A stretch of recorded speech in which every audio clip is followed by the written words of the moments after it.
Hello and welcome. The purpose of this video is to demonstrate one of the ways you could filter an Azure Usage Report to break down your end user's consumption. Once your report has been generated, click on any cell with data. Press Insert. Then select Pivot Table. From the pop-up, make sure that the pivot table will populate in a new worksheet. Then select OK.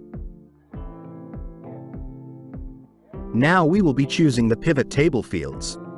I recommend dragging the customer name field to the filters section. Then the meter category to the rows. And finally, the billing pre-tax total under the value section. This is what your fields should look like. To make the report easier to read, you can select all the values. Then right-click and press Format Cells. And change the format to Currency.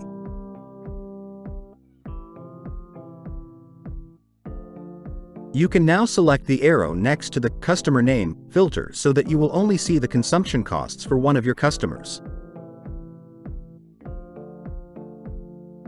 If you would like even more granularity, consider moving the Meter Name field underneath Meter category in the Rows section of the pivot table fields. I hope this was helpful. Be sure to check out some of our other videos on Microsoft Azure billing. Thank you.